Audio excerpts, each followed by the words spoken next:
गया है।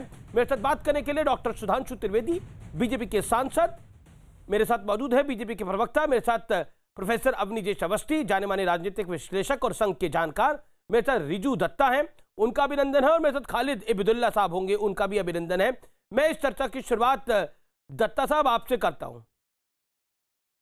रोहिंग्या मुसलमानों की तादाद सीमांत इलाकों में बढ़ रही है, बीजेपी ने यह शिकायत करी है, और मदन मित्रा कह रहे हैं कि बीजेपी ने अगर बंगाल मांगा तो हम चीर ही देंगे। देखिए अमित जी, पहले तो गुड इवनिंग सारे पैनलिस्ट को।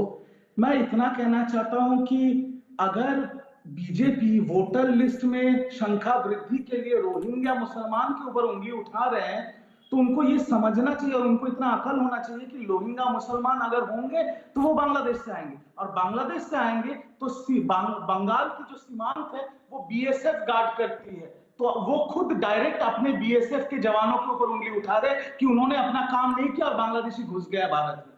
तो पहले तो उनको ये चीज क्लियर करना पड़ेगा। और रहा बात मदन मित्रा जी का भाषण का कि बंगाल मानोगे तो चीर देंगे, तो मैं देखिए एक चीज मैं बोल रहा हूं, मेरे पार्टी के तरफ से मैं बोल रहा हूं, हम लोग ना कभी वायलेंस को कंडोन किया है, सपोर्ट किया है, ना ही हम वायलेंस को मानते हैं। और कुछ अभी जैसे बंगाल में इलेक्शन हो रही है, इतना इलेक्ट्रीफाइंग इलेक्शन हो गया, इतना इमोशनल इलेक्शन हो गया, कुछ ऐसे भाषण ऐसे बयान आ सकते हैं, पर इसका मतलब ये नहीं कि हम बैलेंस फैलाना चाहते हैं। आपको एक छोटा सा पंक्ति बोल दूं कि पसीनों की स्याही से जो अपने इरादे लिखते हैं उनके मुकद्दर के पन्ने कभी कोरे नहीं हुआ करते। टीएमसी का इतिहास सबको पता है कि ममता बनर्जी ने कितना अपना खून पसीना बहा के इस टीएमसी पार्टी को खड़ा किया है, तो उसके लिए ना हमें वायलेंस, ना हमें धर्म, ना हमें रोहिंग्या, ना किसी का सहारे की जरूरत है। हमारे काम के ऊपर ही बंगाल की जनता ममता बनर्जी को रिजू दत्ता साहब, आप टीएमसी के प्रवक्ता भी हैं और उनके नेता भी हैं, और आप युवा भी हैं। अब आप मुझे ये बताइए, आप कह रहे हैं ये चीरने की बात तो सिर्फ बयान है, लेकिन बीजेपी कह रही है, बीजेपी के राष्ट्रीय अध्यक्ष का मैंने इंटरव्यू किया था आज से कुछ महीने पहले, उन्होंने बोला कि मैं अपने 100 कार्यकर्ताओं को तो तर्पण करके आ चुका हूं, और बीजेपी का आरोप है कि उनको भी चीरा ही गया है और टीएमसी के कार्यकर्ताओं ने चीरा है।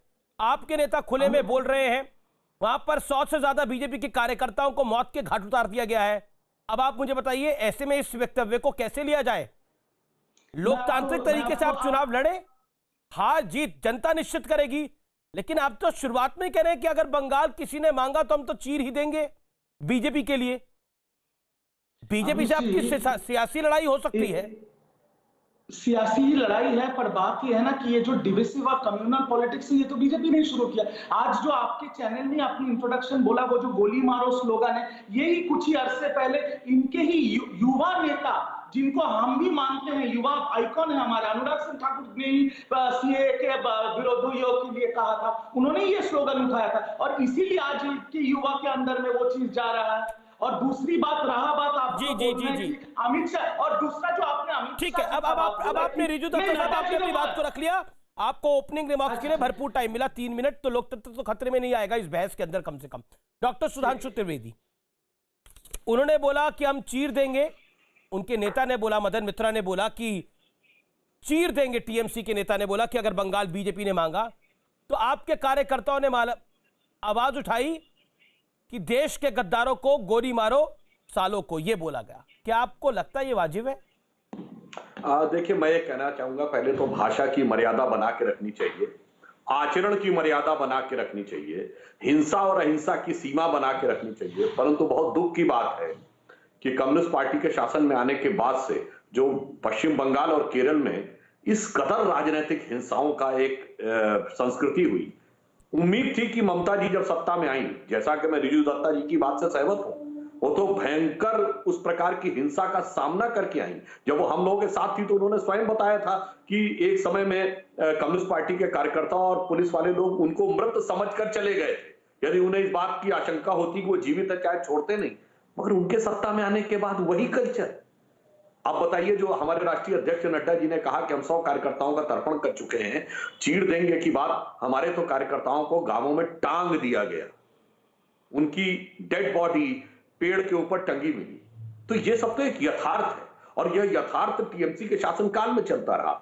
हमारे गृह मंत्री अमित शाह जी ने स्पष्ट रूप से कहा कि इतने कार्यकर्ताओं की हत्या हुई है, आज तक कितनों के खिलाफ कार्रवाई हो गई, कितनों को सजा याफ्ते करा दिया, चलिए ना सजा याफ्ता करवा पाए, कितनों को चार्जशीट करा दिया, देखिए कितने खिलाफ सुधांशु, मैंने चार्जशीट आपको कर दिया। बोलने का मौका दिया, अभी आपने रिजू दत्ता को सुना, तो mister Datta was making a point कि आप डिवाइसिव पॉलिटिक्स करते हैं। और अभी भी आपने जो चुनाव आयोग में शिकायत करी है वो ये करी है कि सीमांत इलाकों में रोहिंग्या मुसलमानों की तादाद अचानक बढ़ती जा रही है, ऐसा क्यों हो रहा है? और सेंट्रल फोर्सेस वहां पे पहुंचनी चाहिए तभी चुनाव हो। ये भी आपने अच्छी बात कही आमिर जी, ये विगत 3 दशकों का यथार्थ है कि असम और बंगाल के सीमावर्ती क्षेत्रों में अप्रत्याशित ढंग से संख्या बढ़ी है लोगों की, और विशेषकर मुस्लिम समुदाय के लोगों की संख्या बढ़ी है। अगर पूरे देश में 2-2.5% लोग बढ़ते हैं तो वहां 10 से 12% की गति तक से बढ़े हैं कुछ इलाकों में। तो ये तो यथार्थ है, और ये कांग्रेस के जमाने में भी स्थापित सत्य था। अभी जो रिजू दत्ता जी कह रहे थे कि बीएसएफ वाले आने दे रहे थे, ये थोड़ी हमने कहा किसी समय आए हैं, आया के तो पहले के बैठे हुए हैं, वोटर अब बनना शुरू हुए हैं। यूपीए के समय में गवर्नर ने कहा था कि 5,000 लोग per day on an average border cross करके बांग्लादेश से भारत में आते हैं। और ये श्री प्रकाश जायसवाल जी का बतौर गृह राज्य मंत्री सदन में दिया बयान है कि 2 करोड़ बांग्लादेशी हैं। अगर पूरे भारत में 2 करोड़ बांग्लादेशी हैं तो कहां चले गए वो?